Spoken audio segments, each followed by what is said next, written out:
Burnice is ZenlessZoneZero's best fire element anomaly DPS and has massive burn damage and quick anomaly application. She's powerful both on field and off field, and this makes her a great fit alongside Jane. Don't worry though, in case you don't have Jane, because she's also versatile and works in other team compositions too. Keep in mind that the footage from this video will be from the creator beta server, so things are subject to change, and of course guys, this is just a first impressions video. But without further ado, let's get into it. Burnice plays similar to other anomaly characters in the sense that she wants to apply anomaly as quickly as possible, but her unique mechanic, aka resource bar, is what really sets her apart. Whenever Burnice consumes energy, the bar becomes more full and it caps at 100%. When it is above 50%, using her EX special, chain attack ultimate, or charged basic applies a special scorched mark to enemies. This increases the damage dealt by allies and is also a major reason why she is so strong. Interestingly, the scorched mark also applies fire anomaly buildup and uniquely can activate an anomaly effect even when off field. This is the first character in ZenlessZoneZero who can be off field and fill the anomaly buildup gauge, and this is actually insane. Aside from using her flamethrowers to build up heat,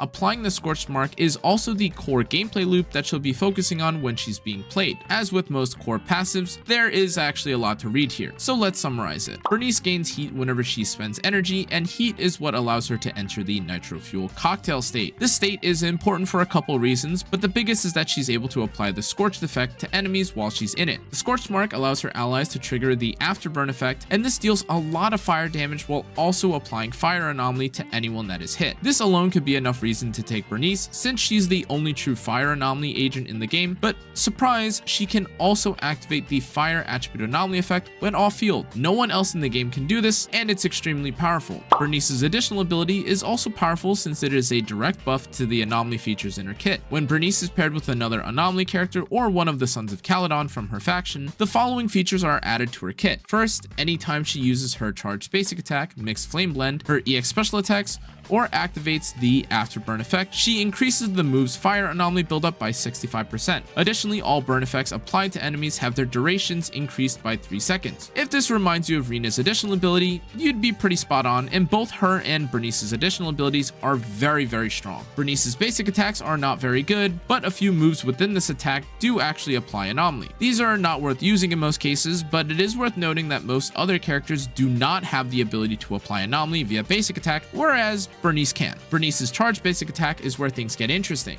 When Burnice is simply above 50% heat, aka when she is in the nitro fuel cocktail state, she can use her charged basic attack to spin and apply the scorched mark to enemies. This is helpful for a few reasons. When Burnice has no energy but wants to apply her debuff to enemies, she can use this as a way to help the team while having low resources instead of relying on her energy. Additionally, when she performs the final move in this combo, she can immediately chain this into her double flamethrower EX special attack. This is very nice and makes her feel smoother to play, but what is this flamethrower and how does it work? Let's move on to her special attack, aka the flamethrower. As always, the non-energy version of this attack is not worth using, so let's move on to the important version. When Burnice uses her EX special by itself for the first time, she uses a single flamethrower that applies fire damage and consumes energy.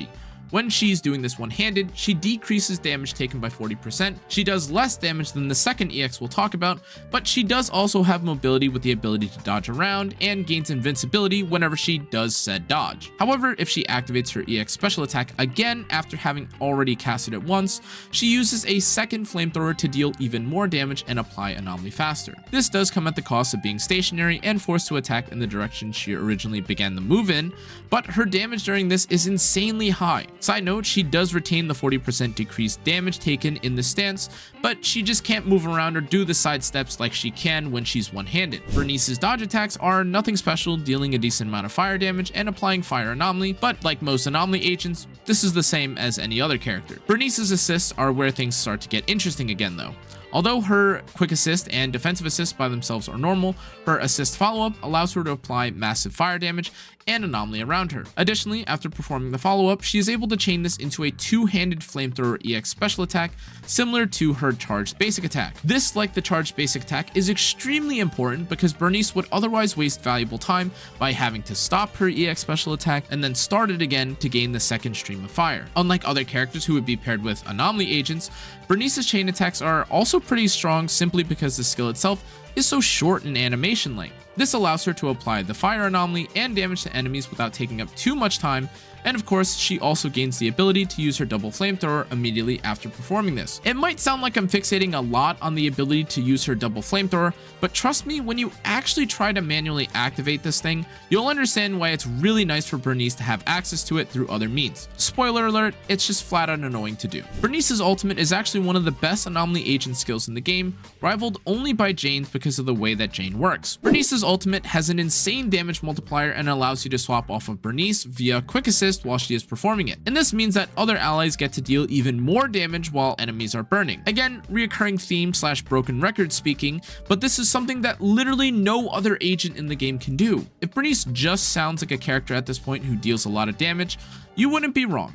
But the truth is that her ability to deal damage in ways that no one else can simply puts her above and beyond nearly any other agent currently available. Prior to testing her on the server, I was really unsure about how good Burnice was going to be, since a lot of her kit appeared dependent on how much damage she did, but thankfully her damage and the additional unique ways that she can be played actually push her way above and beyond even when you just look at her kit. Now let's talk about Burnice's build. She actually has a few different options here, but let me be clear.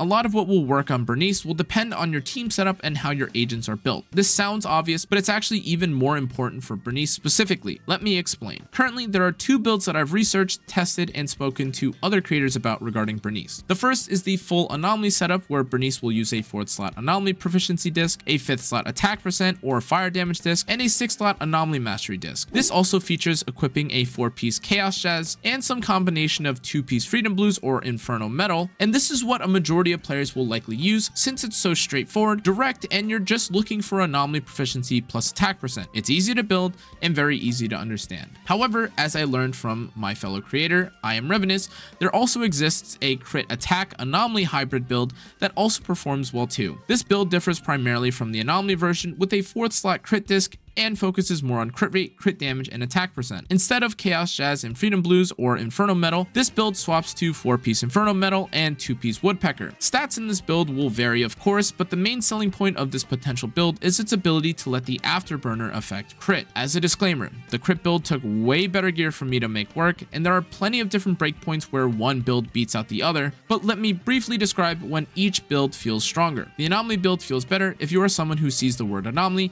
and stacks Anomaly. It's casual, doesn't require much effort, and there is minimal thinking required. Additionally, this will work best when paired with another Anomaly agent in a Disorder team composition. Refresher in case you forgot what Disorder is, but this refers to when different attributes / anomalies are applied one after another. The crit build, however, only when pairing Burnice with other fire characters. This is because she gains the most value from the Inferno Metal disc drive set and would otherwise lose damage if Disorder activated. That being said, being able to deal insane afterburner damage is valuable too. Now, the final warning I'd like to give regarding crit Burnice is that using her alongside someone like Lucy likely means that Lucy needs to be built like a damage dealer. Why is this the case? Well, after testing dozens of variations with Soldier 11, Burnice, and Lucy, I noticed that the worst feeling about this team was that all three feel weak at times when spending extended periods of time on field. Soldier 11 will need to start timing her basic attacks perfectly instead of just using her EX and getting enhanced attacks. Burnice will run out of energy from her flamethrower. This means that Lucy will have to adjust her build and stay on field at times, or you can alternatively just accept a loss and swap to Burnice / Soldier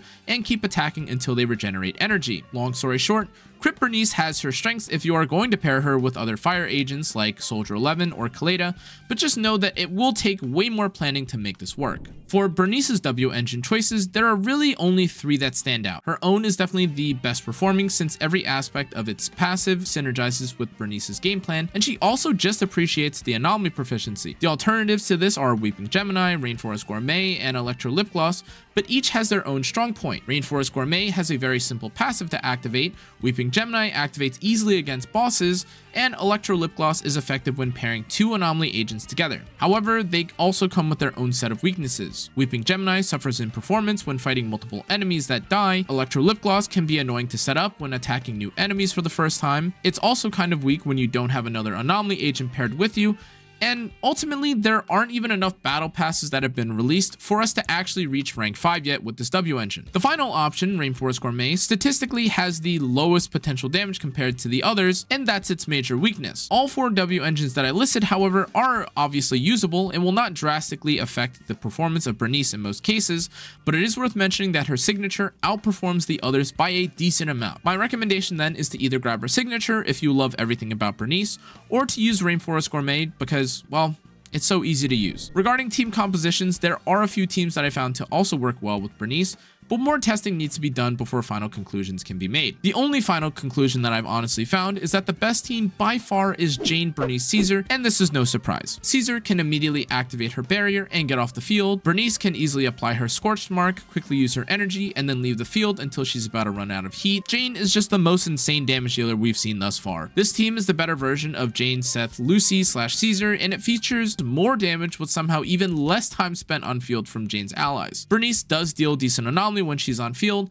but ultimately just getting the scorch mark and letting Caesar's attack increase plus Jane's insane damage take over is honestly the best play. Piper, Burnice, Lucy is another fantastic option, especially for players who don't have Jane or Caesar, but this also feels weak at times if energy is an issue. Piper, Burnice, and then your choice of Lucy or Caesar is another fantastic option, especially for players who don't have Jane, but this one can also feel weak at times if energy is an issue. As I mentioned previously with the Soldier 11 Burnice Lucy team, not having a character who wants to be on field 24/7 feels very uncomfortable. To compensate for this, investing in Lucy so that her basic attack combo deals decent damage can be a decent answer to this problem. However, this team ultimately will rely on killing enemies quickly so that its agents don't run out of energy. Now, to be clear, there are plenty of teams like Burnice Grace Coleta, Burnice Grace Rena, or some combination of Jane, Burnice, plus whoever you want that will make enemies explode, but this is dependent on who you have invested in and what you are fighting. Some fights feature characters who fly all around the map and don't let you hit them, and some are stationary big robots who won't stop swinging at you. Point is, there are tons of teams that work, so don't use this as a definitive list of who can or can't work. Use this as a guideline. Finally, let's talk about pull value. Yes, believe it or not, Burnice is yet another anomaly agent who somehow outperforms all other anomaly agents besides Jane. She does an amazing amount of damage, builds anomalies faster than anyone I've ever seen, and also has some of the craziest looking animations, but none of this matters in comparison to the fact that she is able to apply anomalies in a way that no one else can. She can do it off field, and that immediately makes her insane. The damage of her scorched mark and her anomalies obviously play a part in how worthwhile it is to pull for her, but here are my concluding thoughts. If you are someone that likes the way she looks or plays, pull for her. Don't listen to anyone else.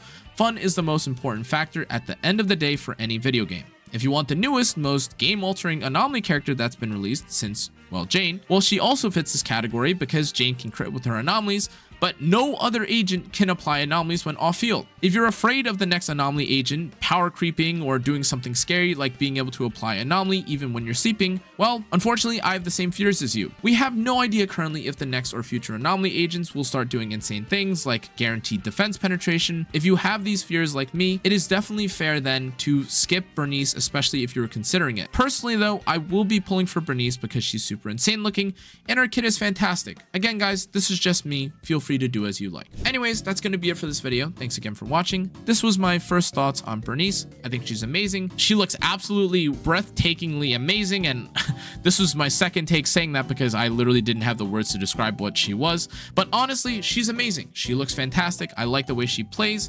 and I think she's going to do very well with the Jane team that I have currently. If you enjoyed today's content though, make sure to like, comment, turn on the notification bell, and subscribe.